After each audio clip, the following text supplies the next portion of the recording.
Hello, guys. Welcome back to another video. This is the Football Connect. I'm your host, Sam.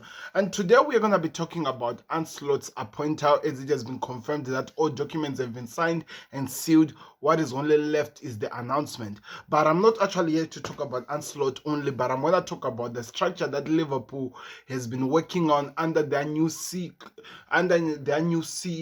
should I call the FSG CEO, who's Michael Edwards. We're going to talk about everything and the hierarchy that has been set not only for Liverpool but for FSG as a global company, as they're trying to play that multi-club development of so many clubs that they will have under their umbrella.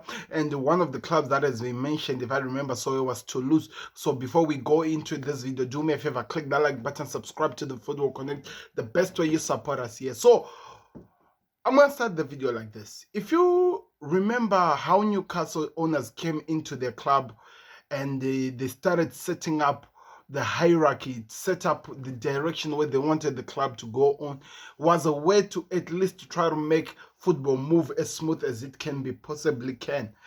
And there's so many appointments that they made. One of them could be going to Manchester United. They made appointments to make sure that each and every angle is covered to make the job for manager Eddie Howe become as easy as possible, so that whatever they produce in the field, it's already set up elsewhere. As well as Manchester United.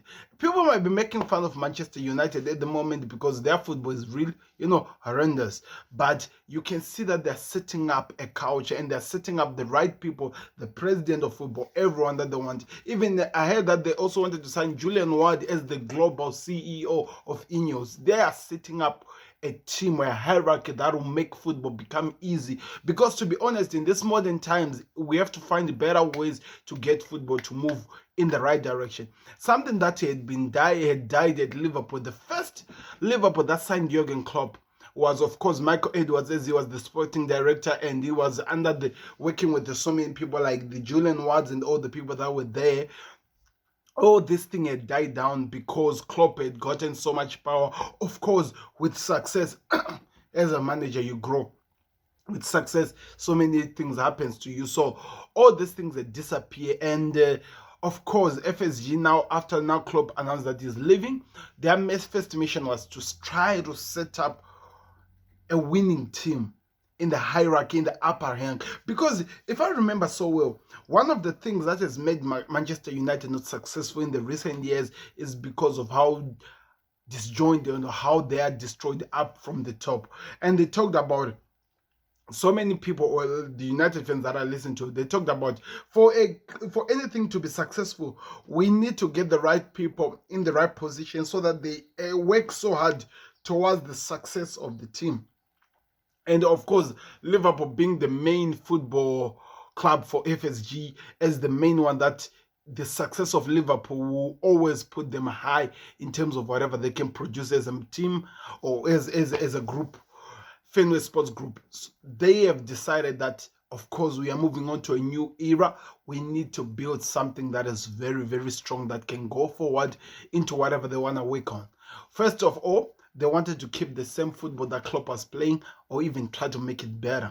So they looked for a manager who has the similarities which will fit in so well with this Klopp 2.0 team that has been set up, and Ancelot, with all the things that we've been watching, with all the analysis and the tactics that we've been hearing from people, everything and what we've been seeing and how he likes to play, it gives us an identity over what the type of football that FSG wants to continue playing under Edwards, as the clubs is now. He is the new CEO of FSG. So before I go into that to talk about Ancelot and everything that is happening, I'm going to give you how they've set up. So the new hierarchy of Liverpool from top, of course, FSG as the owners of this. After FSG, Michael Edwards is the next in line, as he comes in as the new CEO of FSG. Then after Mike Edwards, there comes Richard Hughes as the sporting director.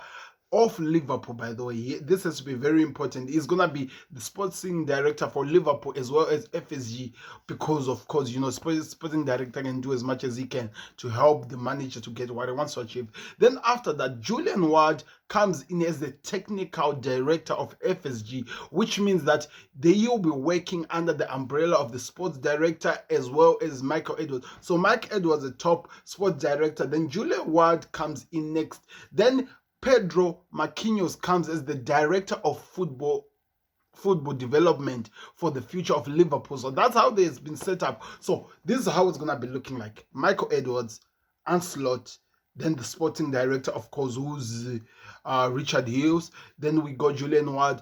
Then we go Marquinhos. So the exciting part that we are seeing is that, of course, this is a nice hierarchy, the nice foundation. How are these people going to be working? So like I told you, Liverpool are going to be, the FSG are trying to become the multi-club owners. So it means they will be owning so many clubs. One of the clubs, like I've already mentioned, that I've heard is Toulouse. The purpose of clubs like Toulouse, they want to make sure that they're successful. But on top of successful, there are players that, you know, they want to sign who are still young, who are still from the ground roots, but they can't just bring them to Liverpool because Liverpool is for a bigger institute. So anyone who goes who's not ready for that institute as a player dies down easily. So imagine what has made Man City so successful in the recent years. The fact that there are so many clubs that they can go get any of their stars, bring them into the club, and they become a success. Whatever they have from the academy that they feel like the player needs to go learn more, they can take them to those small clubs so that they go help out the club and they're able to see their true potential and they're brought back. So that's what FSG's model is trying to achieve, so that our youngsters who are coming from the academy can have a chance to go play under FSG while they're being access, or they're being sourced if they are ready to go take the next step, which is to go and become a player under the Liverpool first team. So of course it is gonna be an interesting while, like I said, as Liverpool being the main club when it comes to football of what FSG wants to achieve, all the connection and everything that is coming down, like the way Red Bull works. Remember with RB Leipzig, then we also have RB Salzburg. So Salzburg, it's like the sister to Red Bull Leipzig. Leipzig is the main club, while they're connected with the RB Salzburg and all other ones that comes under the Red Bull umbrella. So it means if you have ever noticed, every player that comes in and is a success at Salzburg always goes to Leipzig before if any other big teams comes and get him. That's the same thing that is going to be happening. That if Liverpool decide maybe that they want maybe 2 or 3 clubs, those 3 clubs will help to develop players who can go play for Liverpool, as well as help the success of those clubs. So I actually feel that it's a good idea, because this will give us a direction over where the club is going. This will help us to create a winning team. As Ancelot being by the way, we are gonna be calling him manager, but he's not actually the manager. He is the head coach. He's gonna be the head coach of the Liverpool while under Edwards, because one thing that was in agreement between FSG and Edwards was he will be the guy on top. The reason why he lost power under Klopp is because Klopp was on top of him. At this moment now, he's the one who's on top of Slot as we speak.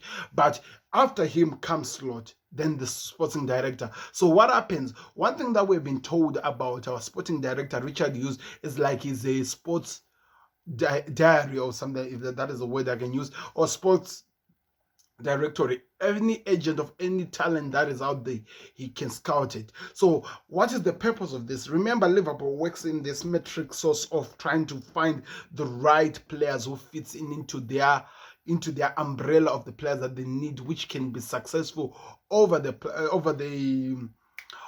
manager's team that is trying to pick.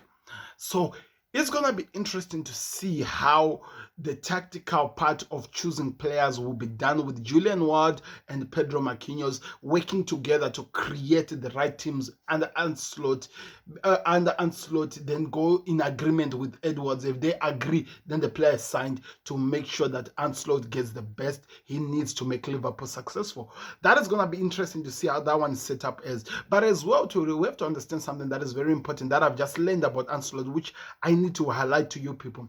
Ancelotti, unlike, because we have been having this problem of comparing Ancelotti to Erik ten Hag and how he was a success at the Eredivisie, but he came to destroy he came and became, you know, whatever he is at United. I'm going to try to make it even make sense for you people. This is very important. Every success that Erik ten Hag managed to get at Ajax, there were a hierarchy of team which helped him to get where he was. Now, that's why the difference between Erik ten Hag and Slot is.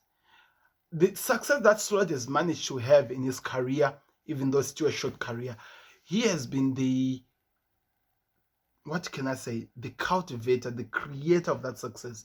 He has worked it through as himself. So he is a manager who knows how to survive when things are behind him where he cannot.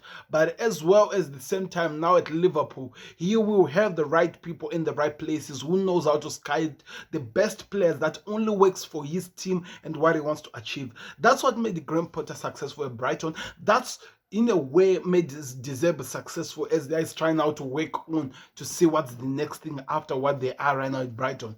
This is what we have with the new hierarchy and the new setup of Liverpool. It's going to be exciting to see what's going to happen with this team. This all people, because I was reading a bit about Marquinhos as well, and I'm being told that he was one of the most important people in creating this city culture thing that they've created, which is working, that has been developing and getting trophies after trophies after trophy now under Guardiola. And he went and he did the same thing to Benfica to create that side. So he sees the football at a different way. He's able to create the right and help the team to actually succeed and actually achieve so much. And I don't even have to tell you about Michael Edwards. We know what Edwards was able to achieve under, when he was still the sporting director, when he had the team of the Julian Wards to help Liverpool. And the fact that we got him and bringing back Julian Wards as well, the other man was successful under Klopp as well. That is just amazing. That is just amazing. That gives us direction over where we are going as a club. So that's why we are excited. That's why we're making so much noise, that from the beginning, from the 1st of June, the new team begins. The 1st of June, I believe the announcement could be done as soon as Liverpool's last game, or maybe when Klopp is still there, because I heard that Ancelotti said they would really like to talk to Klopp before the big man goes. So it might be painful right now that we're talking about Klopp leaving the club, and it's not exciting at this moment. But what Liverpool are building for the future, I'm telling you people, this could be the thing we've wanted all along, to have a structure which can produce something that was there, but Klopp destroyed it as he became more big and he was trying to create his own way, in which he felt like he could be successful. And we can never really refuse what Klopp was trying to work on. But that's what led us to players like, for example, Darwin Núñez. That's what led us to players like, for example, Takumi Minamino, who has really were good but could not really work under what we wanted to achieve, because they were not fitting the model that Liverpool were putting. So I don't know. I want to hear your thoughts in the comment section. What do you think of what Liverpool are working on? And do you see success in the future? And as much as people are laughing about the Dutch coach, don't you think he's going to be the surprise that the Premier League needs next season? Let me know your thoughts in the comment section. I'm your host, Sam, and I'm excited. We'll be back again, people. Football games are going to be played today, but today also we'll be focusing more on what has been happening all over the world. Remember, the player of the season nominations were announced. I need to talk about that. The young players of the season announcement as well. So we have so much to talk about, and I'm going to be here to give you my thoughts, and I want to know your thoughts in the comment section. So do me a favor, click the like button, subscribe to the Connect, the best way you support us here at the TFC. I'm out. Click the like button, subscribe. We'll see you on another video. I'm out. Peace. Subscribe to the Connect. See me on the other side, by the way.